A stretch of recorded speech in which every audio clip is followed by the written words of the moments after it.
各位观众朋友，大家好，欢迎收看1月29AM新闻，我是嘉豪。要发生什么大事代，头先就来报您知。2月7日，立法院要选立法院长，也因为民众党8席立委变关键少数，今拿力的这个正副院长候选人去拜会民众党。太平岛码头员工今年海巡署会派100吨级的这个顺风艇入去进驻，但是蔡英文临来拢毋捌去过。启用典礼，伊敢会去太平岛外界真关心。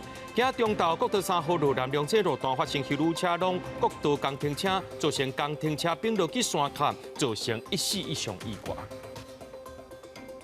太平岛码头征收20已经验收通过了，这海巡署伫今年会派一架100吨级的顺风艇去到太平岛。最近也当咧规划这启用典礼，外界也有咧关注讲，这近来拢毋捌去过太平岛的总统蔡英文，敢会亲身去主持咧？立院的立委是认为讲，这太平岛也是咱的领土，每一任的总统拢去过，因是真支持蔡总统去到太平岛。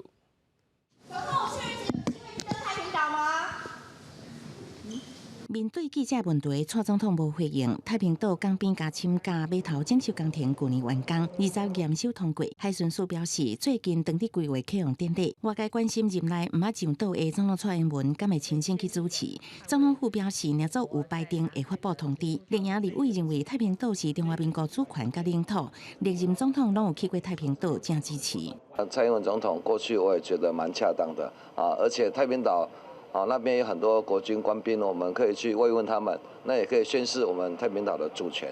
面临到国际的局势，当然会有一些紧张关系。不过，这是中华民国的既有的领土，那有重大一些工程，那我们该怎么做就怎么做。我想我们支持蔡总统做他该有的作为。太平岛港边加签加码头征收工停，施工主要的项目包括100吨级顺风艦闪风台强化工程、40栋顺风艦港边航道加签码头附设设施强化工程加配合设施工程，总经费17亿。因为太平岛驻军已经完成防应闸门口的训练，海巡署要伫今年度派遣一架100吨级顺风艦进驻，长期的停留在太平岛的这一个码头，甚至是在太平岛周围进行巡弋，这一点其实是对于我们在伸张我们所谓的海权，或者是稳固我们海上交通线来看，都有相当重要的一个意涵。林英又讲，太平岛码头征收加飞机跑道扩建，有助大型舰艇加C1山洞运输机起港。即马南海主权各方相抢，总统俩做当亲身上岛，买当宣示咱国有太平岛的主权，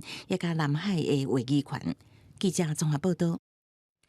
中国一直出动各种的军机、军舰、空标气球扰乱台湾，而且有中国制造的不明物体对着海流流到咱的外岛去，亲像偏乌的西施海豹呢，今仔日就捡到一粒黄色浮筒，顶头还佫绑到一个乌色的接收器，内面有装中国北岛卫星专用的 SIM 卡。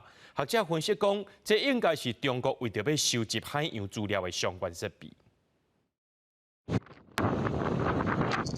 偏乌关防水队人员慢慢挖进这条出现伫西施乡后里沙堡悬600公分、宽200公分的大型黄色浮球，顶头也绑一个乌色的接收器。根据了解，其中装有中国北岛卫星专用的 SIM 卡，所以初步认定是中国的侦测浮球。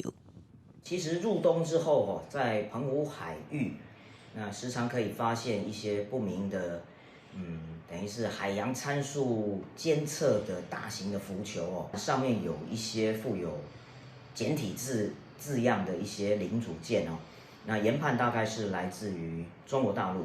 澎湖渔业生物研究中心指出，澎湖海蟹生物种类真侪，更较有重要战略价值，包括各海员气象署等单位，拢有伫遮导航检测机器，主要收集记录水分、酸碱、营养、盐度等资料。也毋过因为造价无俗，普遍拢会标明单位。去年11月底，这海蟹也出现过应付简体字的中国海洋浮标漂流上岸，海委会勘查研判无监测总体，无影响国安。也毋过，这款不明仪器敢是甲中共空炮气球共款，是为着正向侦索，还是不明地带作战？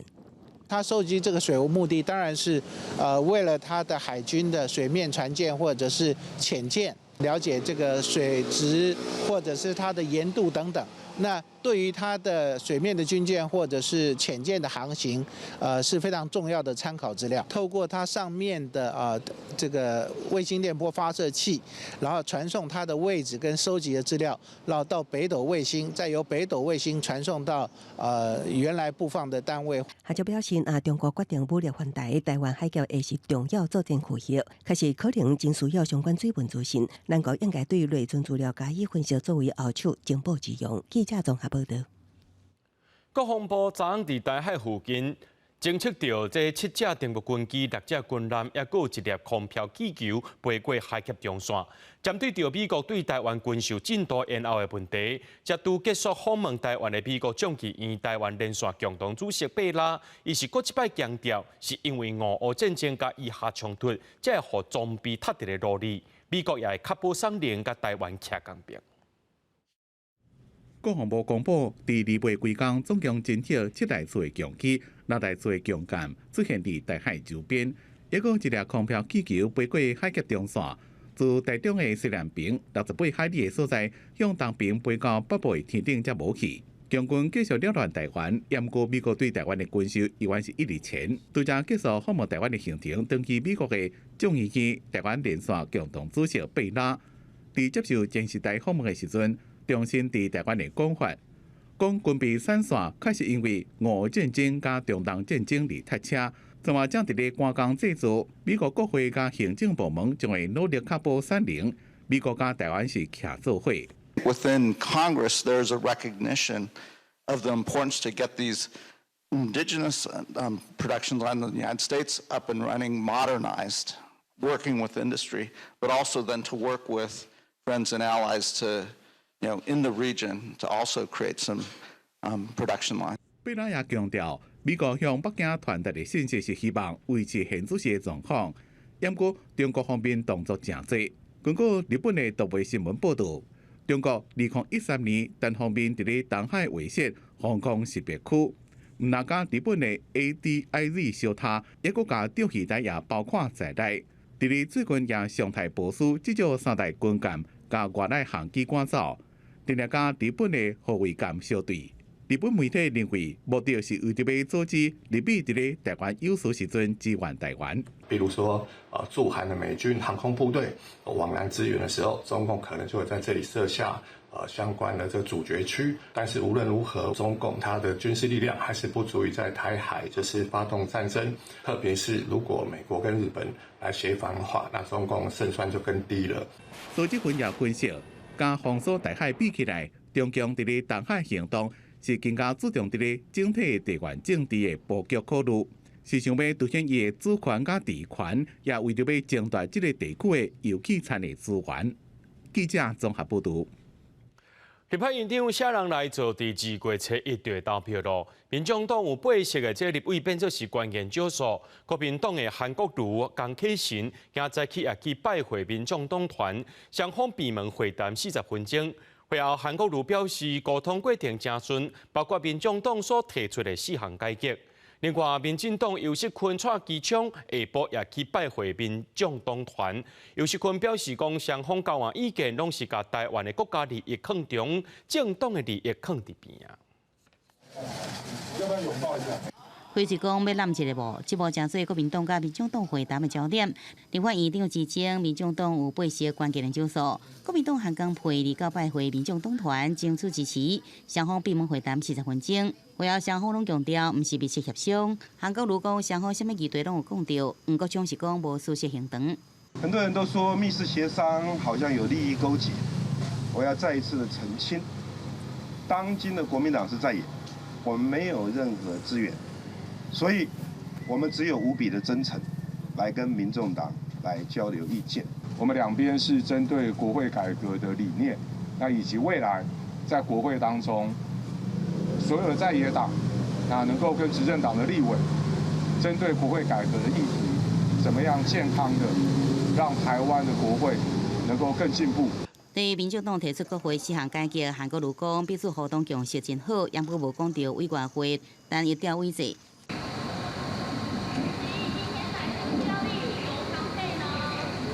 民进党主席、总统当选林赖清德参加民进党立法院党团会议，为大家来加油。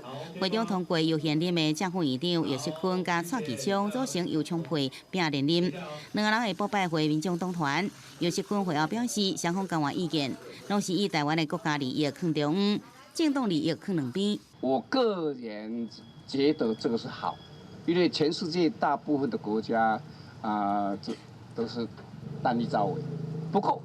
就台湾来讲，你采取单一招委，可能会小党的利益，因为双招委的话，会照顾到小党。从今天上午到下午2场会谈，这个会谈本身跟它的内容，都可以破除掉很多外界的揣测跟想象。第一个，这绝对不是行堂，第二个，也绝对没有牵涉到任何利益的交换。叶锡坤也回应民众党是大诉求，强调个人全部赞成。另外对着单一调委制，民进党立委大部分反对。叶锡坤认为好败拢有。民进党讲，党主席郭文铁有加31举行记者会，公布党团对立法院长选举的态度甲立场。记者综合报道。新国会伫2月成立，大家除了关心新政治，事实上也真侪新的成员伫新一届开机进前，带乡亲来认捌一寡大家较青分的立委。今仔日先来看民进党不分区立委名单排第3的张雅玲，伊过去是兴华特色公园一个民间团体理事长，长期以来伫咧争取囡仔耍的权利。另外，伊伫咧厝内也是含囡仔讲台语的，是母语家庭的妈妈。伊入去国会，希望起公园就爱听囡仔的意见，也希望透过立法伫行政院成立台语委员会。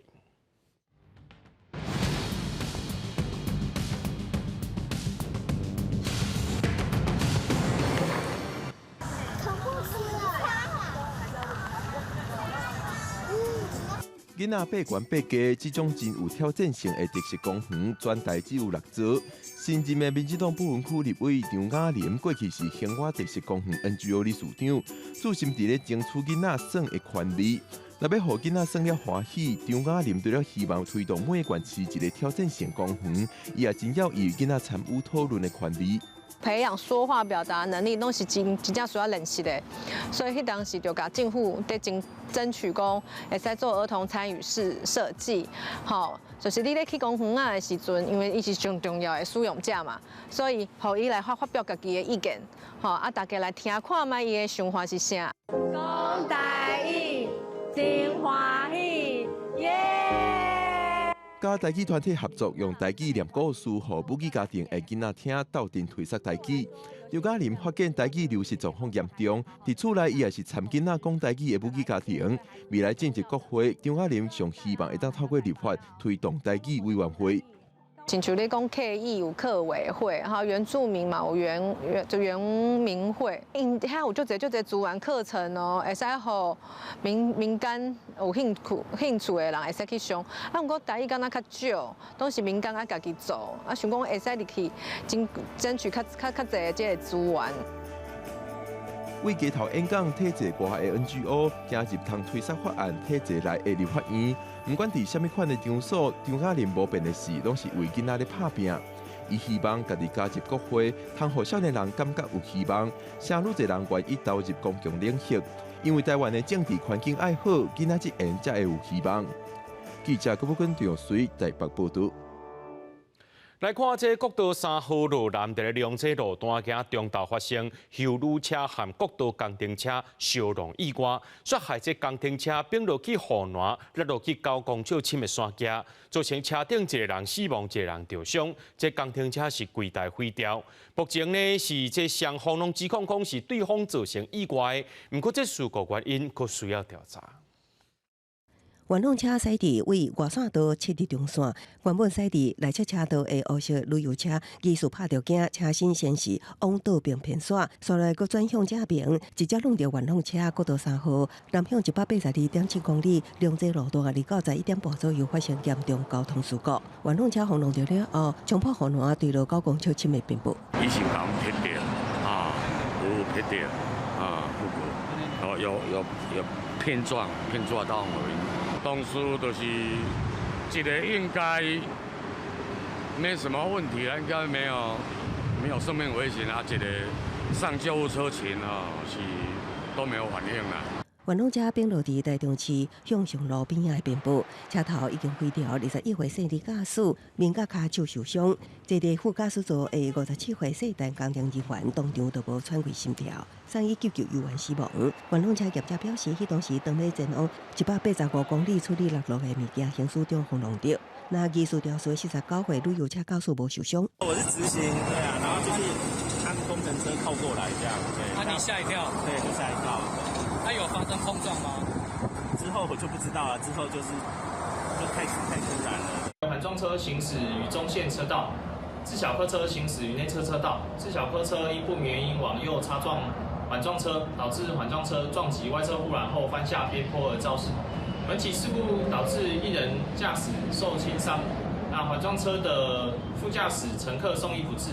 事发了后，国土警方甲高公局事故处理组随即紧急排除状况，佮调动4台拖吊车将事故车拖离。旅行车驾驶甲元朗车业者互相指控是对方肇事。元朗车业者表示，风浪的元朗车未输报废，后手会向对方求偿。那详细事故原因也等待警方调查厘清。记者综合报道。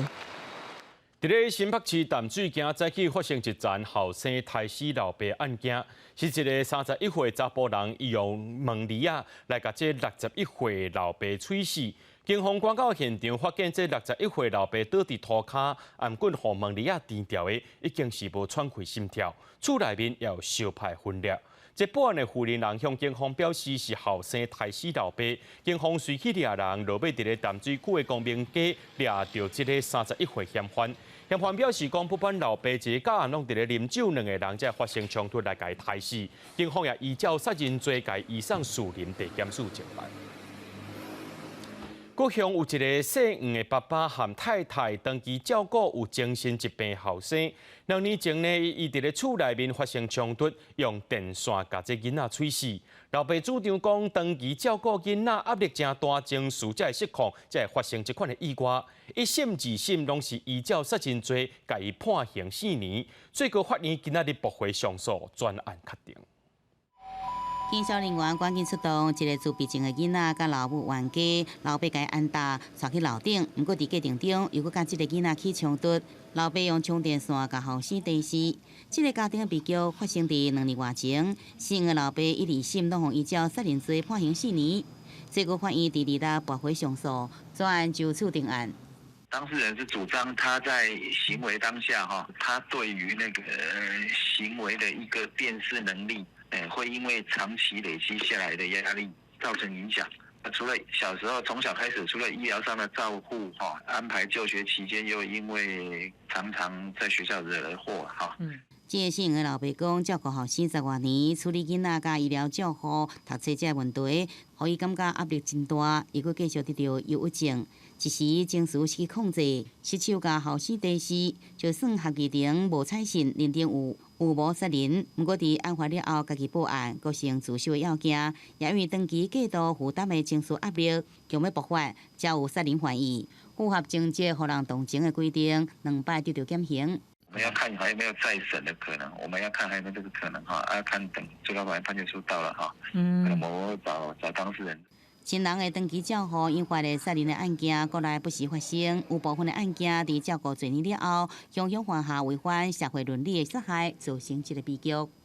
说穿，他是长期照顾累积，他并没有受过专业的教育训练，或者是说他可能没有寻求社会支持的管道，都靠他自己过去的经验，不断的这样累积下来的话，有可能就会造成像这个事件上面所发生的。照顾失灵的厝内底人，压力是一直来，要安怎来排解？伊甸基金会指出，找长期照护者机构来协助，互家己小可休困一下，也建议考取照护员的资格，应对疾病更加清楚、更加有同理心。记者综合报道。中英航空劳资争议结束，目前未罢工。另外，进程也发起要伫咧过年依法休假联署的代替产业工会，今仔下晡也对外宣布暂停休假行动。交通部长王国材表示，得到台铁企业工会支持，过年交通无问题。也那台铁产业工会表示，即过年依法休假人数、统计人数数含请假人数拢无超过2017年的数量。加上最近技术工会罢工事件，考虑到会损害民众对国内交通运输信任等等因素，才决定暂停行动。不过工会也强调，这只是暂时的，若是台铁唔改进，依法休假行动也是会继续的。有一位邮便师去告中华邮政，讲2020年之前无甲奖金算入去薪水，影响到劳体提拨。最近法院二审出来，判邮便师胜诉，爱补半这9.3万，而且中华邮政是袂当搁再上诉。这个邮政产业工会也表示，讲未来会协助会员去讨这个钱。目前法院的判决含行政院解说令拢无共款，交通部表示讲会搁再含行政院讨论。中华邮政过去绩效奖金甲开销奖金无列入投保薪资，虽然自2020年了后，但是也毋过无追究以往互员工提过。邮务士王耀庆主张，应该爱喺2005年到2019年之间，应该入入薪资的奖金来计算提拨劳体。官司经过伊伫审通胜诉，定至二审法院有关判决，中华邮政应该提拨9.3万，阁袂当上诉。王耀庆表示，过去捌一直伫内部反映沟通，资方拢讲规定是安尼，只好拍官司。胜诉了后，也协助当事争取权益。你109年愿意提拨，那108年往前一直到新制劳工开始实施的时候，什么都没有补提拨给我们，所以我就去主张说，那为什么没有？会员那个就是蛮踊跃的，蛮踊跃，就是要对自己的权益也是要来做主张。邮政产业工会也收到部分会员提出有意追讨的同齐处理，对此中华邮政表示，各按上尊重法院判决，会将相关费用还当当事人的劳体扣除。也毋过案件审理中，中华邮政捌请示行政院，行政院迄当时函复法院，原则上绩效甲考核奖金无属于工资。人事总处事实上有一些解释令，是当时对于国营的这些公司有谈到说，这部分是不纳入的。所以我想，基本上现在交通部的相关单位都是按照这样不把绩效奖金或可考核奖金放进去。法院有行文给行政院，行政院有函复法院说这个部分原则上不属于公职的范围啦，但是法院还是做这样的判决，那我们只有尊重。那判决开审来，敢是引起各样事业对讨调。交通部表示，其他事业单位过去拢是按照正义规范，对于正义解释令甲司法判决无共，行政院会伫2月7日进行会议讨论。记者综合报道。带观众朋友来看国际新闻，这路透社指出，伫咧约旦瓦近叙利亚边界大河高塔自治基地，去互伊拉克境内的挺伊朗武装分子用无人机攻击，造成3名美军死亡，上部有34个人受伤。但是，这伊朗官方已经表示，因无牵涉到这场攻击事件。外面上的卫星相片是由上的卫星所翕的大河高塔22的美军自约旦基地，互无人机攻击前的情形。伊的位置是伫约旦北部，瓦近伊拉克甲叙利亚边界。不过根据约旦政府的讲法，互人攻击的美军基地是伫边界另外一边，也就是叙利亚境内的阿尔坦夫。قال وزير الاتصال الحكومي الناطق الرسمي باسم الحكومة الدكتور مهند المبيضين إن الهجوم الذي استهدف القوات الأمريكية قرب الحدود السورية لم يقع داخل الأردن. 驻营伫叙利亚东北部甲周边地区的美军，自从2023年10月7日以色列互哈马斯恐怖攻击以来，已经互亲伊朗的什叶派武装团体攻击超过150届，受伤的人数拢总70多人。这届是头一届有美军死亡，引起美国朝野强烈的欢迎。We had a tough day last night in the Middle East. We lost 3 brave souls in an attack on one of our bases, and we shall respond. 共和党阵营佫开始规定批评拜登政府对伊朗伤过软正，虽然公开承认发动攻击的伊拉克伊斯兰反抗运动是伊拉克境内由伊朗背后支持的什叶派武装团体的总称，不过美方会安怎反应？美英两国的分析家看法无共。Some, including members of Congress, have been calling for direct strikes on Iran. I don't anticipate that we will see the Pentagon go that far, because again, that would certainly augur more all-out conflict in a way that I don't believe that this administration wants. The US will have to respond even more strongly than it's done to previous attacks. That means possibly killing some very, very senior Iraqi militia leaders, possibly some senior Iranians. And that will present dilemmas for both Baghdad and Tehran to respond in turn. 到底伊朗官方提甲李丽丽讲攻击事件甲因无关系，嘛对外宣布成功发射载运火箭，甲3粒卫星送入地球轨道。因为太空火箭甲长程弹道飞弹关系真大，所以推动制裁的欧美国家是烦恼伊朗伫飞弹科技愈来愈进步。公司新闻7家人编译。乌克兰总统泽伦斯基自备公布过去2年伊的个人所得，公开家己的财产，除了展现扫毒食钱的决心，也通达到加入后面的严格标准。也伫咧前一天呢，这乌克兰政府也宣布掠到一层超过4000万的军火采购备案。乌克兰总统泽伦斯基礼拜头一摆公开财产收支的记录，经由总统府的官方网站公布，伊甲厝内底人伫2021年收入是1080万的乌币，大约合大票是885万，其中半数是为政府公职所得。2022年俄罗斯入侵乌克兰了后，所得救水到乌币370万，主要原因是房地产租金的收入减少。乌克兰正拍拼要来争取加入欧盟，为着达到严格入盟的标准，泽伦斯基除了家己公布家己的财产，也一直呼吁公职人员申报收入，正式提升透明度，加缩贪的一部分。也若这是争取西方盟国、甲国际核备基金这组织继续援助武器甲资金必要的做法。乌克兰安全局 SBU 27也宣布，杀入一场重大军火采买贪腐的案件，指出现任甲前任的国防部高层的官员，甲武器供应商李维夫并工厂的管理阶层交结。伫2022年8月，也就是战争爆发6个月时，签下一份采买10万粒迫击炮炮弹合约，并且有先付钱，严格资金陆续被转移到海外，侵吞的金额达到美金4000万块，合大票超过12亿。杨国贝也连一粒炮弹也无交付。国防部甲军火商有5个人被发出嫌疑的通知书，其中一个嫌疑人伫想要跨境时互拘留。乌克兰军方的贪腐记录是真多，前国防部长列兹尼科夫去年9月因此被撤换。虽然伊个人并无被控牵涉贪污，严国军中连续表示部队的伙食，也个军服采买重大备案，管理不当也是伊的责任。军中备案的调查也伫继续进行。公司新闻是会中编译。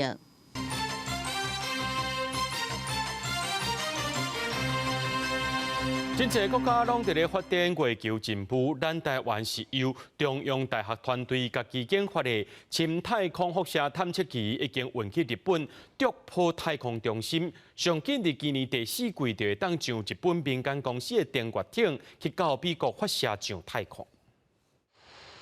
全球太空比赛竞争真激烈，从美国、前苏联、中国、印度甲日本已经成功登陆月球。就伫各国真拍拼展开重回月球任务的同时，台湾也有新的进展。中央大学团队自主研发深太空辐射探测仪，有机会正做台湾参与的头一项国际登月计划项目。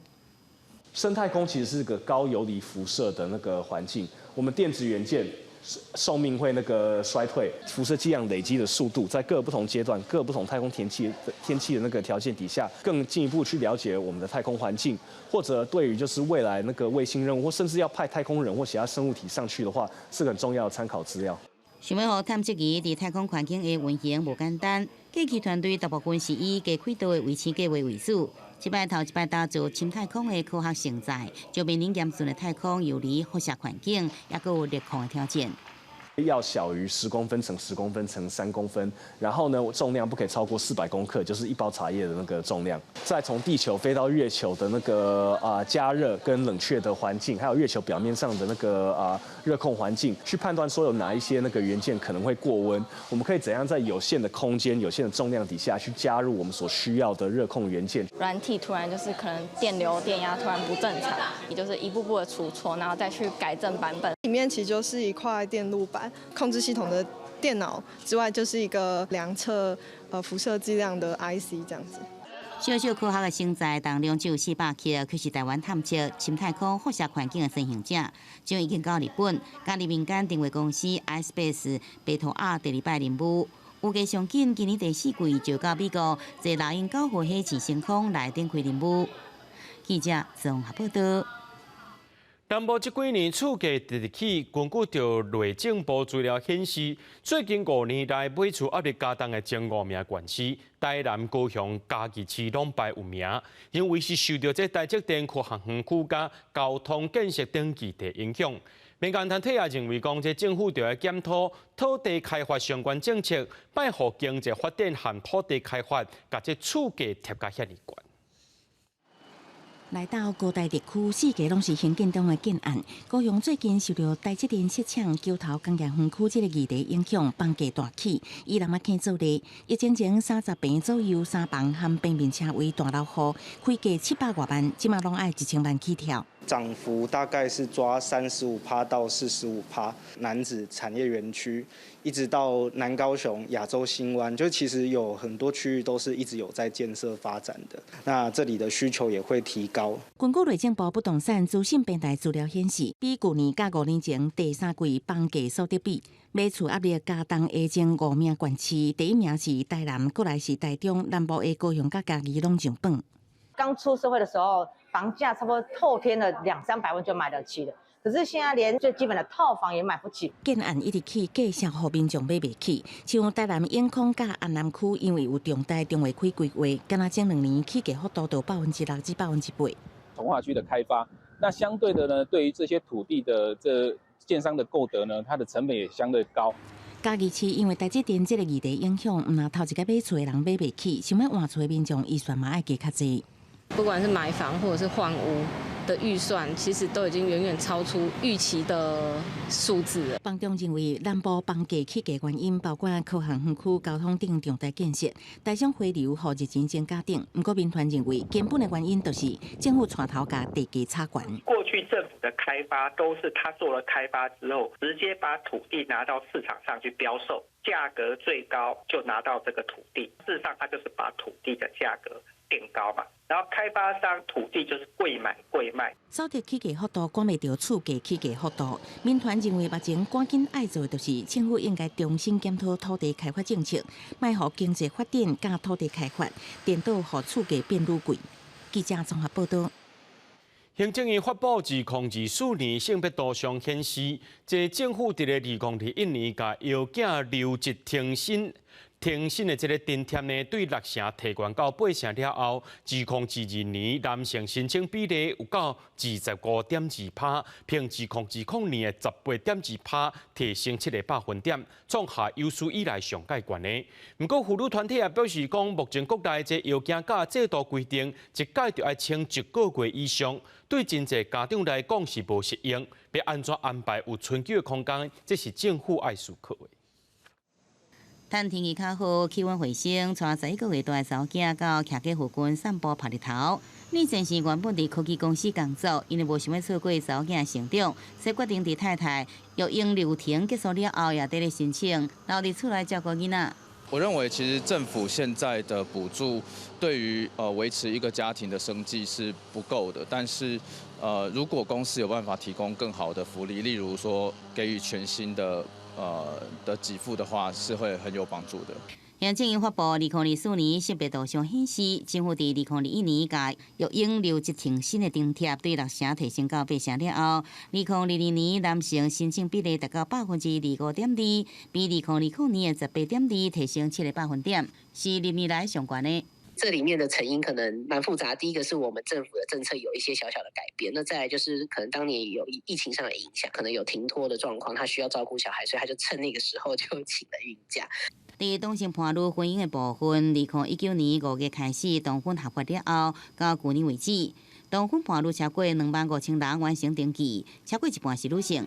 另外，伫女性参与决策部分，2024年1月第1届立法委员选举当选人女性占41.6%，甲2020年选举结果同款。而且国内近年来积极培育女性科研人才，和2021年女性研究人员占的比率达到23.1%，女性投入资讯通讯科技的领域，也比其他国家悬出3.9到8.1个百分点。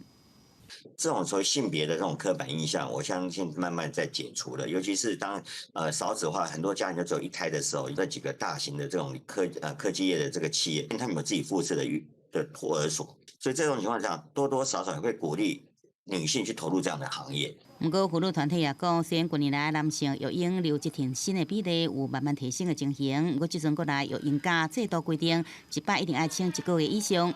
对真侪家长来讲，真无适用。要安怎让请假制度更加有春秋的所在，薪水替代率搁再提悬，让劳工会使更加安心饲养囡仔，拢是政府所来应该思考的课题。记者综合报道。台北市的交通真复杂，有的红灯是等伤久，有的青灯是伤过底。上介久的这个红灯，就是伫咧故宫47项，也有34项。这个红灯呢有204秒，若上介底青灯是伫咧潭美街成功桥卡干8秒尔。交通局回应讲，会随时检讨兼顾人含车的需求。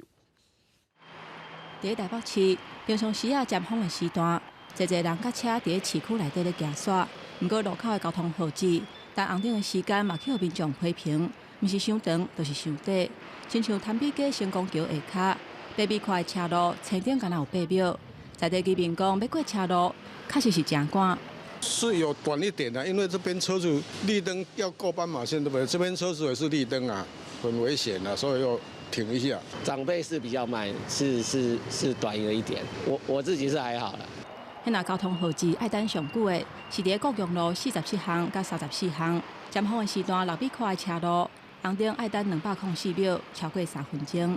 就是不方便啦，太久了，因为像老人我觉得20秒有时候甚至于18秒，根本都走不过来。等的时间长，青灯阁无几秒，民众是感觉真无利便。交通局表示，市府从2019年开始，针对重点路口设置智慧号志，去年锁定29条较会塞车的路段，设置221个智慧动态号志，会当即时监测车流。车流若减少，就会缩短等红灯的时间。对，在行人描述的部分，我们都会满足我们刚刚提到的道路交通标志标线、号志设置规则的一个规定哦。那我们行人绿灯呢，都会至少要满足行人穿越道长度1公尺1秒的这个规定。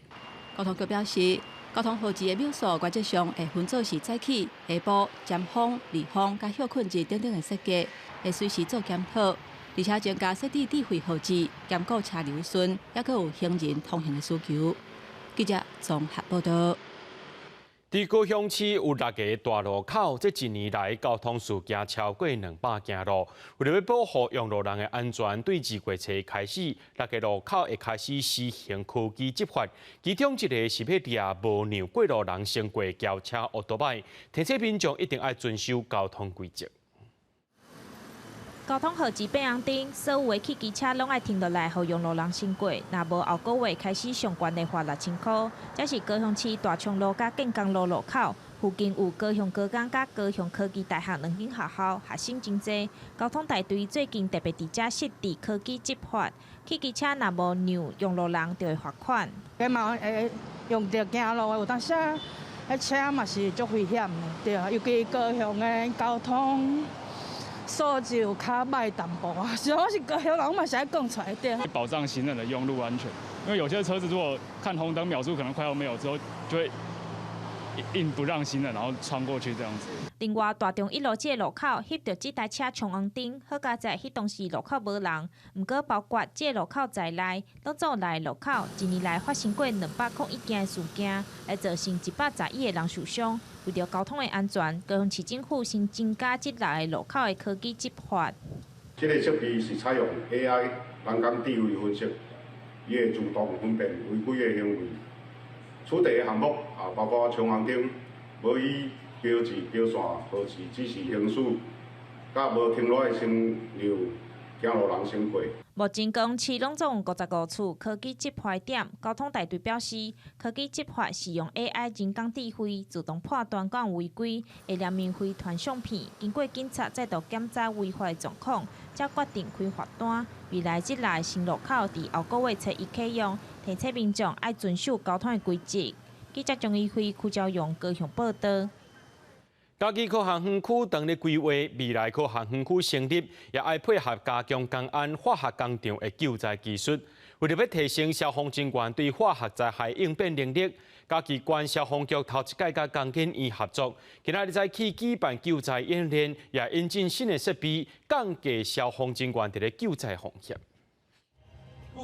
穿防护装备的消防人员演练化学工程的救灾，边仔阁有机器人协助拍火。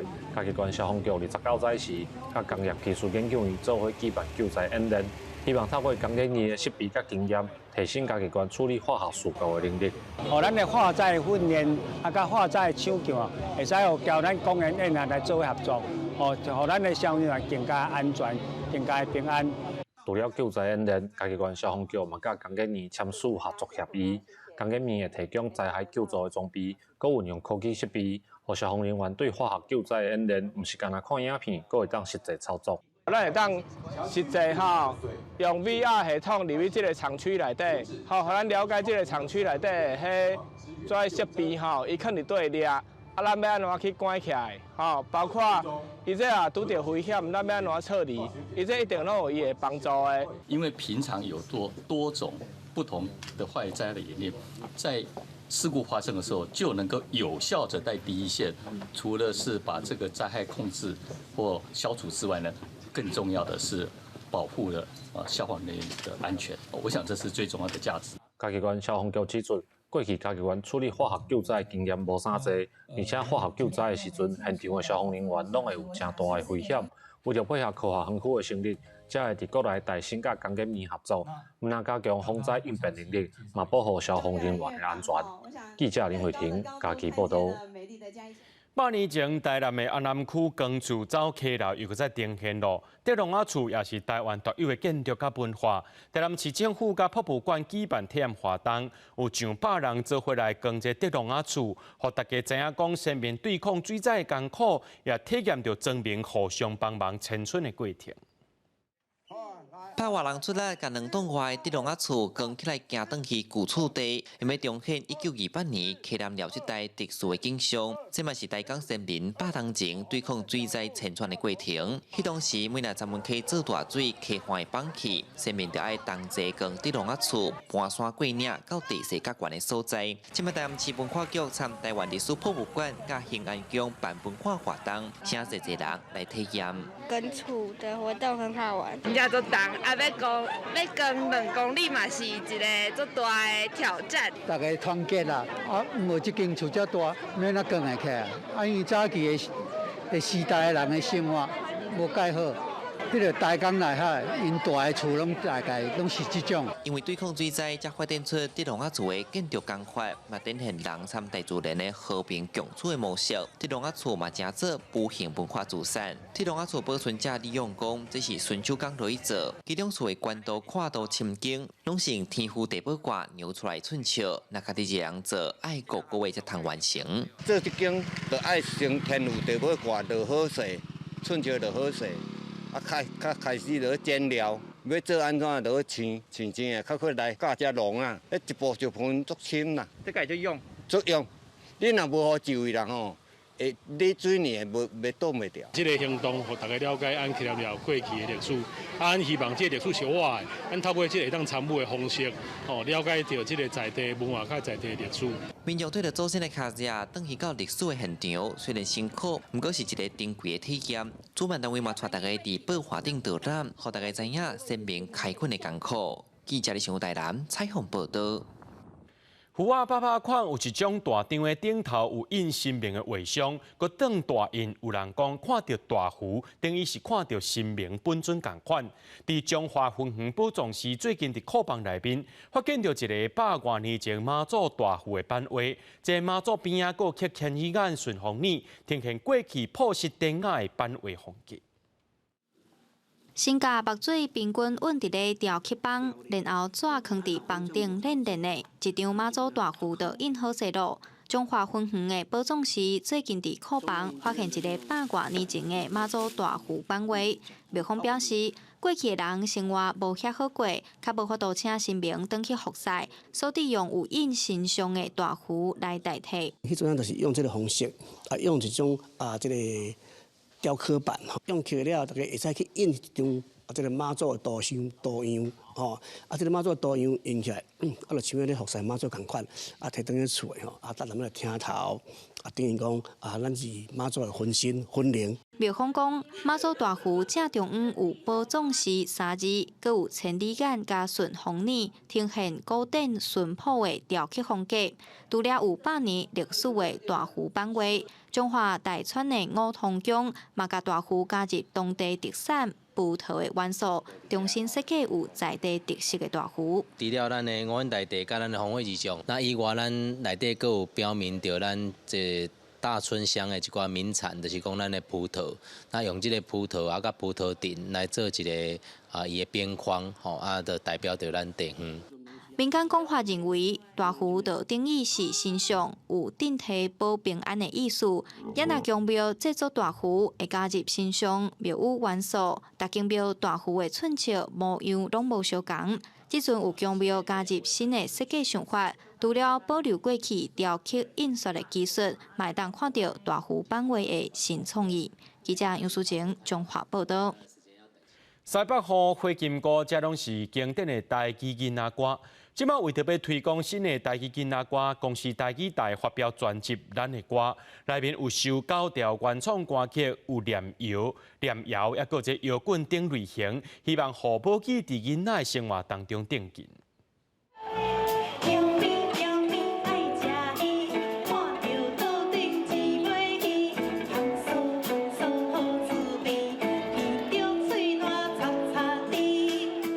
月琴结合吉他，用台语唱出猫仔要偷食鱼的主题，听着是真活泼。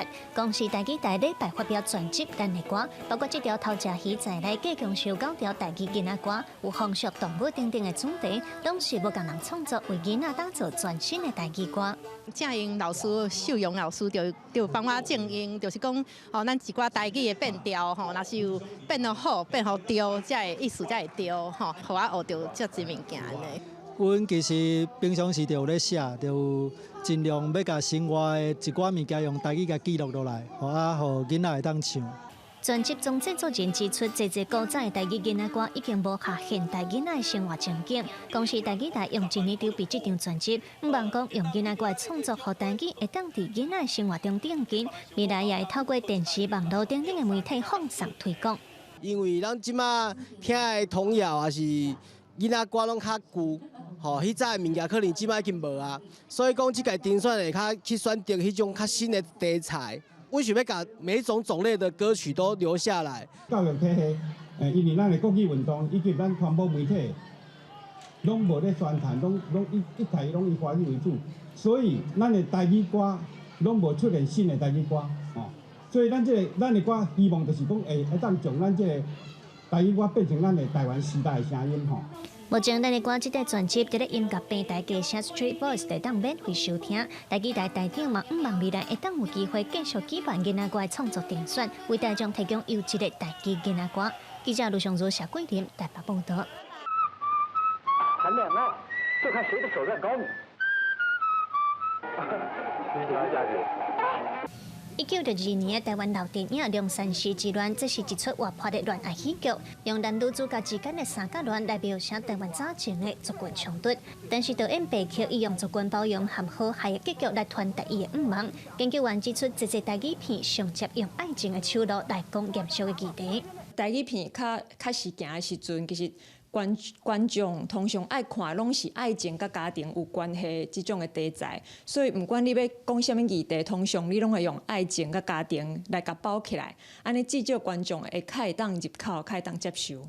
研究员指出，《龙山寺之乱》伫60年前是大胆佮罕见的作品，而且这出电影伫2023年就入选洛德丹影展、意大利的杜林电影节，也有韩国的提川电影节，嘛互国际看到台湾历史的卡价。去年度也同时选映了流麻沟15号，所以在这样的映照之下，他们的选片角度其实是相当着重在讲述台湾白色恐怖时期的历史，还有对应的电影文化。特别还指出了白客导演是在白色恐怖的时代下，他非常大胆的透过电影传达对历史的原谅跟包容，然后还有对族群和谐的一个盼望。搁说来后礼拜就要过年了，为着要迎接龙年，国家影视厅中心要伫过年时推出4部含龙有关系的老电影，其中嘛有这出《龙山寺之恋》，民众伫 YouTube 就当免费收看。记者卢尚如、谢桂林新北报道。伫咧韩国有愈来愈侪女性无要结婚，致使这男性呢，就要走到外国去找伴侣。伫咧越南、中国、泰国找找对象，和台湾的情形有淡薄仔相亲像。位伫越南北部红合关20几岁，年纪大约20至30岁的越南查某囡仔来到一间饭店，因紧张搁期待，因为今仔日是要来甲来自韩国，可能是未来翁婿相亲。来自韩国分享社的负责人，逐个月来往韩国甲越南，即摆伊要替40岁伫农村做农的陈先生找到欢家的太太。It's difficult to find a wife in South Korea. I'm getting old and it doesn't get easier with time. Marriage is seen as important. Everyone around me keeps telling me it's time to settle down. 面对国内分配市场愈来愈艰难，当年有大约16000位的韩国男性选择跨国找太太。根据2023年的统计数据，有我1/3的外籍配偶来自越南，陈先生一落飞行机就直接去饭店相亲。伫付之前，也有考核人员的陪伴，陈先生甲每一位相亲对象只有10分钟的对谈时间，所以就要做出选择。착한 것 같아. 착한 것 같아요. Em có thích anh không? Dạ vâng. 홍서 씨는 어떻고? 配对成功了后，婚友社就随安排后续，两个人伫见面暗暝24点钟，就行伫礼堂。为到越南到举行婚礼，陈先生隆重开7600欧元，大约25万台票，将机尾找到太太，也毋过两个人除了爱用7个月等待签证文件批准，也有几件参文化无共需要克服。I'm very happy I found my other half. But I'm also very worried about going to a country where I don't have any friends. I don't know the culture. I have to start from scratch. I've been told that life is better there. That's why I chose to leave. 韩国平均薪水是越南的5倍，未少越南女性讲是过互爱情更较像将家己过互更较好的生活，也毋过语言无共甲文化歧视，煞阁是一场挑战。根据韩国统计，有42%异国婚姻中发生家暴问题，跨国婚姻的离婚率阁是达到60%。随着韩国婚姻愈实行，韩国民间甲国际间开始注重外国居民的人权议题。针对外国配偶遭受家暴威胁，韩国政府伫全国成立28个庇护所，同时也举办更较侪交流活动，互新住民更加融入适应韩国社会。公司新闻监文编译。带观众朋友来看明仔载天气。基隆到新竹对15度到22度。苗栗到云林对15度到25度，嘉义到屏东对15度到28度，宜兰花莲台东对16度到24度，平湖金门马祖对11度到21度。新闻最后，感谢各位观众朋友收看今日新闻，我是嘉豪，咱再会。